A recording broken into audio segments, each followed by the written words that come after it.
তুমি কি কখনো খাবার পছন্দসই না হলে যারা রান্না করেন তাদের ডেকে ডেকে বাজে মন্তব্য করো?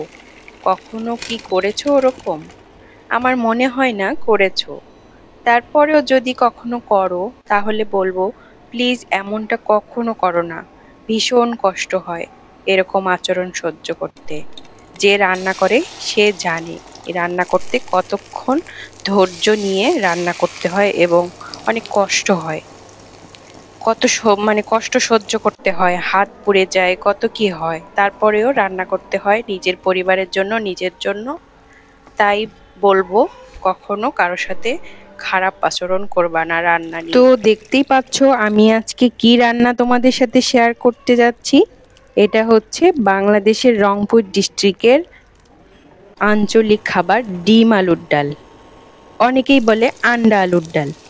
তো দেখতে পাচ্ছ প্রথমে আমি আলুগুলো ছিলে তারপর সিদ্ধ করে নিয়েছি ভালো মতো, তারপরে ম্যাশ করে নিলাম।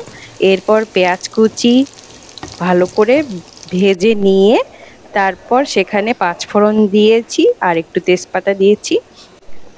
আর দেখো এখানে আমি ডিমটা আলাদা করে ভেজে নিয়েছি। অনেকে গোটা ডিম দেয়, তো আমি আজকে ভাজা ডিমই দেব, কারণ আমার বাসার সবাই ভাজা ডিমই খেতে পছন্দ করে। আর এখানে আমি মরিচের গুঁড়ো, হলুদের গুঁড়ো আর মশলার গুঁড়ো দিয়েছি। মরিচের গুঁড়ো না দিয়ে যদি কাঁচা মরিচ দেয়া হয়, তাহলে বেটে দেওয়া হয়, তাহলে বেশি ভালো ফ্লেভার আসে। আমার বাসায় আজকে কাঁচা মরিচ ছিল না, তাই মানে আমি গুঁড়ো মরিচটাই দিয়েছি। তো এরপর হচ্ছে ম্যাশ করা ডালটা, যেটা মানে আলুটা ম্যাশ করা, সেটা আমি পানি দিয়ে দিয়ে দিলাম।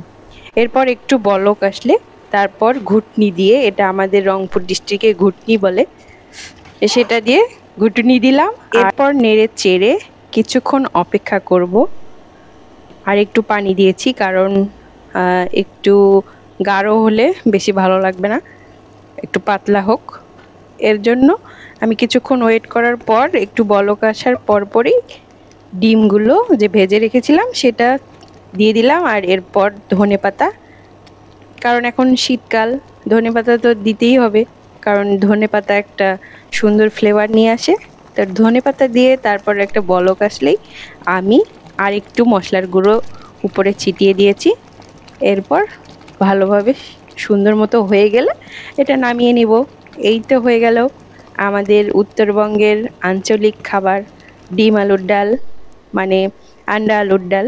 তো তোমরা কে কে খেয়েছো এরকম কমেন্ট করবে। আর তোমাদের কার কার ভীষণ পছন্দ এই আন্ডা আলুর ডাল, অবশ্যই কমেন্ট করবে।